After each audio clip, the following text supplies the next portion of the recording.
How's it going, everyone? What you're going to see today is a Recon kit breakdown. This is basically all the equipment, all the attachments, and everything I usually do and associate with the Recon class. I'll be doing these for all of them, but for the most part I'm going to follow it first with the Recon kit. And here, usually breaking down the weapons, this is usually what I use the most. The M98B is the one I have equipped right now. The SRR61 and the M40A5 are the other two guns that I primarily use the most. For the M98B here, and this changes for basically none of them. I use the 8x scope. Primarily I'll use the 40 if I'm doing long range sniping, but I'll usually stay with the 8x here. The accessory, I might actually use the laser sight if I'm choosing to go into more close quarters aggressive recon. That way it gives me the hip fire accuracy bonus. But other than that, I'll typically equip the rangefinder. For the most part, I don't use variable zoom, and the only reason for that is I don't usually switch up between the 8x scope very much. And if I'm going long range sniping, the 40 usually well more than does the trick, so I don't usually need that additional 14 times. But that's up to you.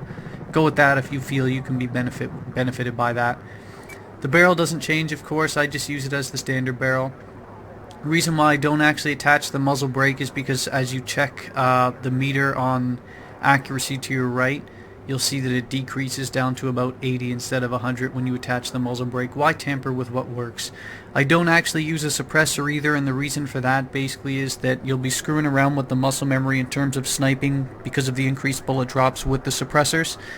I might use the flash hider, but basically I just use it as the standard barrel for the most part, because I feel if I'm in the right spot and right situations, even if the enemy knows I'm there, I can just relocate, so it's not a huge deal to keep the suppressor on. I've never had problems this way anyway. I use the straight pull bolt, as I've said numerous times in tons of videos relating to Battlefield 3 and 4, basically so that I can stay mobile and make myself a mobile threat. And quick follow-up shots are able to without scoping out as well, if you can't one-hit kill the opponent. You can go with the bipod if you choose, but it gives you as much as it will actually increase your accuracy because of the decreased sway. The unfortunate part is that you have to scope out between shots, and you're a stationary sitting duck. And I personally don't like that, but that's up to you.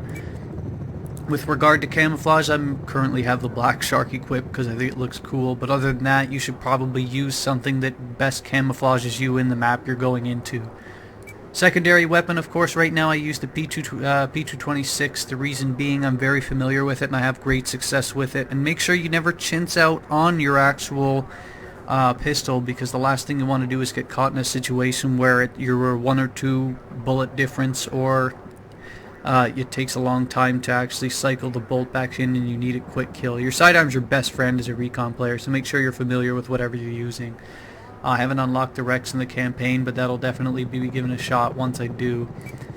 Typically, since you're able to hold 2 gadgets in Battlefield 4, which is nice, one of them is almost always C4, and that's Gadget 2 in this case, because it makes me the threat of being able to destroy walls to get past certain sections, or destroy enemy vehicles, which helps.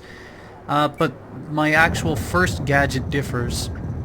If I know I'm going to be sitting stationary for the most part, I'll use the SOFLAM to designate targets and help the team. If I'm playing more aggressively in one area, I'll use the tugs usually, or a motion sensor, because that way I'm able to be aware of situations and people around me. And it also helps my teammates if you throw them near an MCOM and it lights them up, so that helps you out too. But other than that, I use the PLD because it has a rangefinder built in, and on top of that, it does basically the same thing as a SOFLAM, as it laser designates targets while the target's while you're able to continually focus on the target, basically. So it helps there. The best grenades in the game until it probably gets nerfed are these V40 Minis. They cause 80 damage if you're in the blast radius, and you get 3 of them.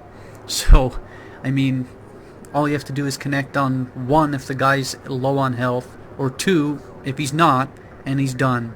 And you have a 3rd as a follow-up. What you can use, of course, is the standard one. The flashbangs I find are pretty much useless. M18 Smoke might help you if you're trying for flanks. And the hand flare might actually, because a subscriber once told me this in the past, he likes to try to use the hand flares as more of distractions, or maybe just as a way to lure out snipers to get them to scope in. I've yet to try out that strategy, but it seems like it's a good logical one. The knife doesn't matter, of course. It's all up to preference here. I just put survival on because, I mean, it's already on. Field upgrades, a camouflage, again, you should be going down basically to what you feel will be the circumstance. But going back to the actual field upgrades, right now I use the sniper because, as you can read on your right here, it increases your scope time by 100%, decreases suppression by 50%.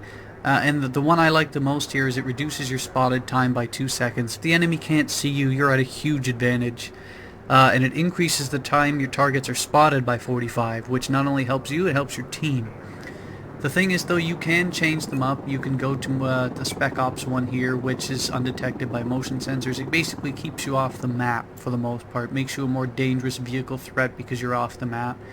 You could choose Shadow as well, and that one keeps you off the map even more so. And again, you can choose offense or defense. Defensive if you plan on going aggressive, so that way it gives you the armor, reducing chest damage by 10%. Incoming suppression and that sort, but make sure that whatever field upgrade you choose matches whatever playstyle you're going to be playing as, and then you'll be at your max benefit and you'll be at your best.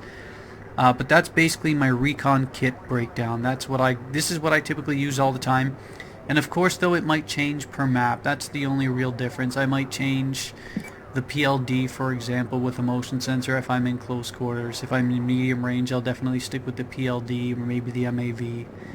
And I almost always go with C4 as one, so that's not a big deal there. But that's it. I hope you enjoyed the breakdown, and I'll see you later.